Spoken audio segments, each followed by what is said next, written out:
Yang berbahagia Datuk Seri Mohamed Iqbal Rawther, Chairman of the Malaysian Global Business Council and the Economic Club of Kuala Lumpur. Yang berbahagia Datuk Yeoh, Deputy Chairman of the Malaysian Global Business Council, Datuk, distinguished speakers, ladies and gentlemen. A very warm welcome to all of you to this Global Business Forum 2023, which is jointly organized by KSI Strategic Institute and the Malaysian Global Business Council. Firstly, I would like to thank the MGBC for agreeing to co-organize this forum with us, and I must also welcome and thank all our speakers who have taken time off their very busy schedule to be with us here today. Special welcome to Dr. Trida, who came all the way from Bangkok to be with us this morning to speak to us and to share insights from one of Thailand's leading think tank, the Thailand Development Research Institute, TDRI. This forum, I believe, will be a timely opportunity to discuss global and regional challenges and opportunities in a post-COVID era. I believe the world is recovering well from the COVID pandemic, although it is still endemic in many countries. The opening of borders can help boost international trade and travel. The first session of today's forum will provide the opportunity for us to assess the economic challenges ahead and to identify opportunities for business globally and regionally. We are still facing a VUCA world, volatile, uncertain, complex, and ambiguous. In this regard, we need to review and rethink our strategies. I believe that going forward, we need to focus more on the 3 C's: competitiveness, climate change, and the cost of doing business. Going forward, we also need to address the challenges of sustainability in the global supply chain to avoid supply chain disruption, as well as the challenges arising from digital transformation and green technology, including renewable energy.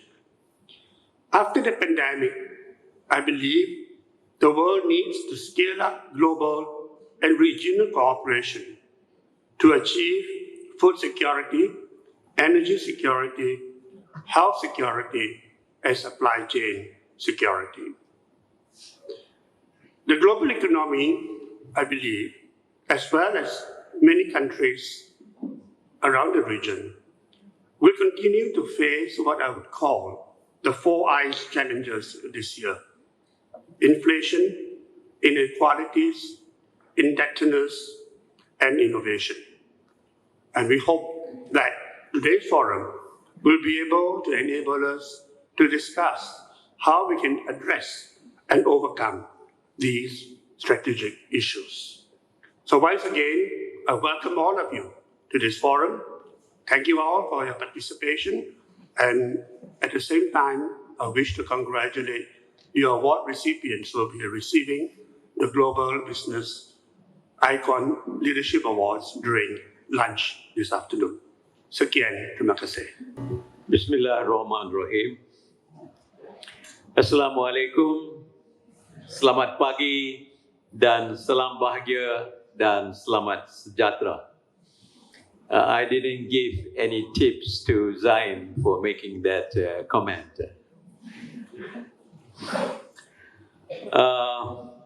Yang berbahagia Tan Sri Michael Yeoh, President and CEO of KSI Strategic Institute. Yang berbahagia Datuk Muhammad Mustafa Abdul Aziz, CEO of Matrade. Distinguished council members of Malaysian Global Business Council, and particularly Datuk Ghazali Yusof, the Deputy President. The EXCO members of the Economic Club of Kuala Lumpur, distinguished delegates attending the Global Business Forum 2023, not only from Malaysia, but across the region. Once again, selamat bahagia dan selamat sejahtera. Good morning. Tan Sri Michael Yeoh has already welcomed all of you, and I would just like to echo his cordiality and warmth to all of you who are present here this morning, and of course throughout the day, including the luncheon session where the Deputy Prime Minister is going to address all of you. Thank you very much for your participation. The Malaysian Global Business Council, the lead organizer of this forum, was a pioneer in fostering the Malaysian initiative to go global. During 1998, when the financial crisis hit the region, Malaysia was facing not only financial crisis, the economic sectors were also greatly affected. I think this is history, is behind us. But we have to take note of that historical position and how we moved forward. That gives us a lot of impression as how, if we are into another crisis, and how we would be able to move forward. At that particular time, the property sector was really in doldrums. The Middle Eastern countries were booming then. Even now they are booming. The first effort was mooted as a collaboration between Malaysia and Bahrain, which was then a financial hub. From the Malaysia-Bahrain to the Gulf Countries Cooperation, the outfit progressed and became the Malaysian Gulf Countries Business Council. And of course, we have now moved on, just focusing on a small component part of Africa and also Asia, that is the Arab region, to what is now called the Malaysian Global Business Council, or MGBC. Under this banner, we present the Global Business Forum 2023. This mission has been made possible by the cooperation with KSI Strategic Institute for Asia Pacific, led by Tan Sri Michael, and of course, and his good team. In the corporate world, the current trend is due to crisis or upheaval, or whatever, there are mergers and acquisition. Whether the MGBC has been acquired or KSI and MGBC have been merged, it is not really true. The national agenda for recovery is an important element, and we are cooperating with each other to bring the benefit to you, to the larger community, and of course to the nation. This first ever collaborative effort was joined by the Malaysia External Trade Development Corporation, or MATRADE, under the Ministry of International Trade and Industry. MATRADE has been doing an excellent job to promote global trade, and its participation in this effort augurs well for advancing our footprints in the regional and international trade. So this forum is actually global business is the focus. As Malaysia and the world recover from the global pandemic, about which Tan Sri Michael did mention something earlier in his welcome speech, we need to re-engage globally to remain competitive. I'm repeating what he has said because the issue is actually one of competition. We need to be focused onto that. Global flows of financial capital, human capital, innovation capital will create a new wave of globalization.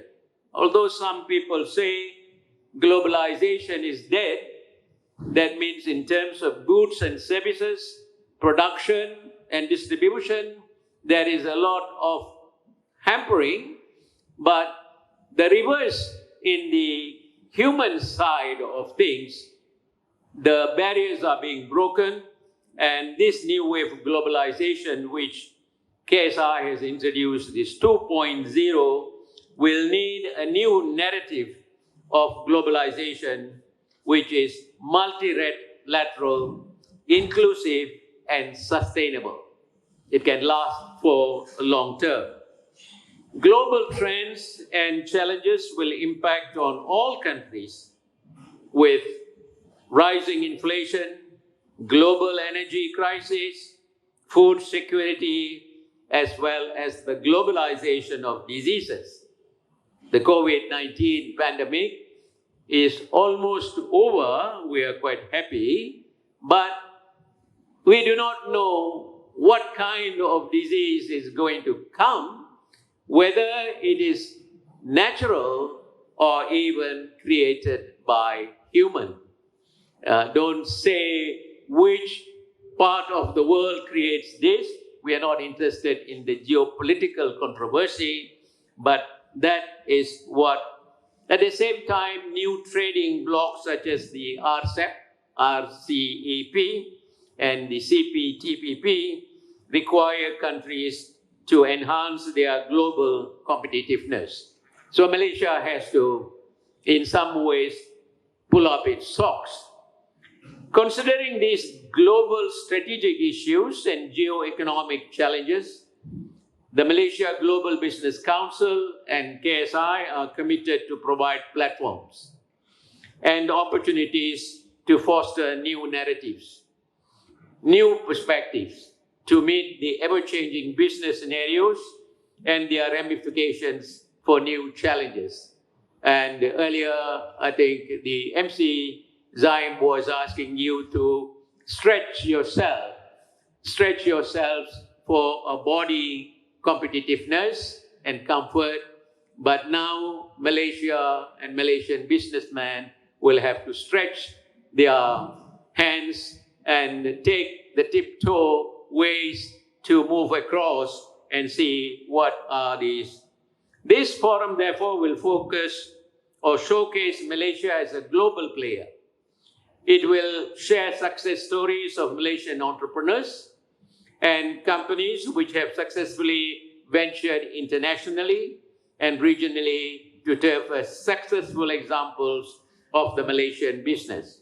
And in particular, we make an emphasis to SMEs, small and medium enterprises, through the sharing of success stories.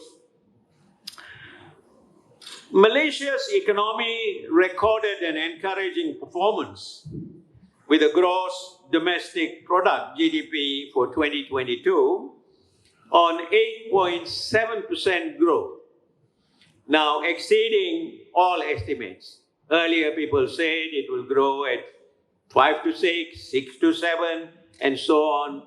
But the figure that came out is 8.7.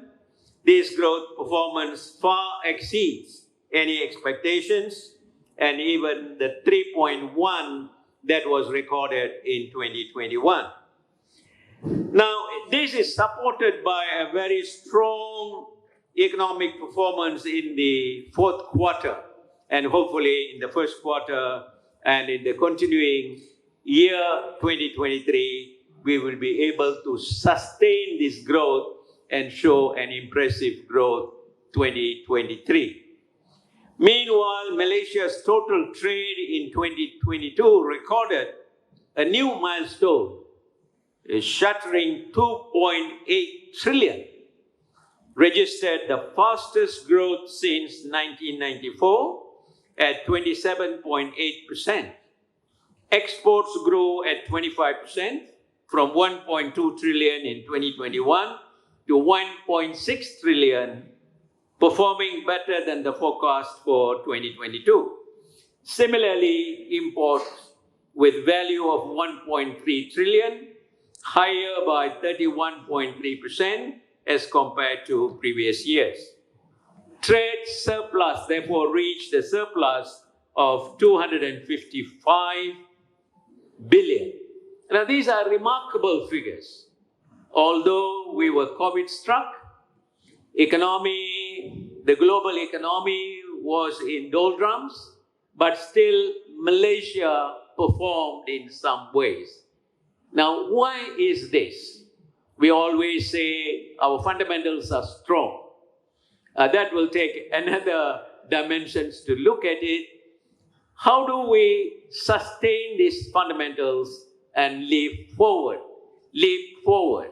And that is the challenge that is facing the government, and of course the business sector looks up to the government to provide whatever incentives and encouragement that you can do. Now, also in another way, Malaysia is attracting a lot of FDIs, the foreign direct investment. And we recorded 73.3 billion in 2022, very high compared to the other countries in the region, and compared to 2021. The Department of Statistics also recorded a high net outflow of 57.3 billion. That means Malaysians are going out to invest in the region, indicating the global trend. Now, these figures are an encouraging sign for the Malaysian economy. As I said, the fundamentals are good, but take care of these fundamentals and move forward. There are risks and challenges ahead. We can't take it. These real dangers are twofold. I just want to indicate the two broad risks about which we have to be concerned. First, as is often said in the investment world, past performance is no guarantee for future results. Past has been very good. We continue on the same linear growth or a little bit higher. There is no guarantee that this success will remain with you or with us. Therefore, Malaysia should not rest on its laurels. As I said earlier, pull up your socks and assume an attitude of complacency. When complacency sets in, the comfort zone will make you falter and not move forward. Second, competition. Pardon me for repeating what Tan Sri Michael has earlier said. Globally and close to our borders is growing by strategies are more aggressive. I think if we look at some of the countries nearby, I was in Indonesia last week, the way they are looking at, the way they are positioning themselves, and after Indonesia, I was in Thailand. We are very, very surprised when we see the way they are positioning their economy. And of course, some of you will know that in the region, Vietnam is moving forwards and Philippines is also not in any way less competitive. They are taking note of it, and we have to be a little bit more careful. But there are essential things that is coming up. I'm told that people who left Malaysia closed shop here for whatever reasons, political or economic or business and so on. They see that things are not moving in the country where they migrated or put up their production centers. They are now looking at, better go back to Malaysia. This is a reverse trend that is taking place. And of course, the global positioning between America and China is pushing China to see under the RCEP or CPTPP whether some of the productions that are taking place in China due to their own domestic factors and outside regional factors can be brought to Malaysia. The new unity government with Prime Minister Datuk Seri Anwar Ibrahim at the helm, I believe is conscious of this, and hopefully we can capitalize our earlier success story and what is happening in the region, the ASEAN region and nearby. With conflicts abroad in Europe and closer to home in the region, Malaysia economic socio-economic framework, and there is recently formulated political stability. Hopefully this political stability is a minority government, but a unity government will give us what is good for the future. While new investments are looking to Malaysia, we need to accelerate. Now, two things is going to happen tomorrow. The budget. 24th of February, you're going to have the budget for 2023. I think this is one of the rare occasions where the 2023 budget is actually going to be presented to the Parliament in 2023. Usually it will be done in the year before that. So I don't expect dramatic announcements except for people-oriented. And this is good. People, if they are suffering, and that has to be very, very important for survival of the people of the country, and so on. So when I say first is the budget tomorrow, the second one is also, is not a positive one. The budget is a positive one. The second one is tomorrow is also reckoning the 1 year of the Ukraine war and how it is going to unfold and make the world forget about war and move towards peace, and that will be very, very helpful for humanity and the planet. With that, I would say positive note, and in a way a prayer. I'm very happy to declare the opening of the Global Business Forum 2023. In doing so, I wish the delegates and participants very fruitful discussion and conclusion. What I and Tan Sri Michael can say is that whatever the outcome of this forum, we will be able to take note. I think the Secretariat is taking very important, Caroline, Zaim, and Boone, and we will be able to take extracts and forward it, as we often do, to the government. So once again, thank you very much for giving me this opportunity. We wish you a pleasant morning and continuation of this Global Business Forum 2023. Thank you very much. Thank you so much, Sri Rawther. Give him a hand, gentlemen.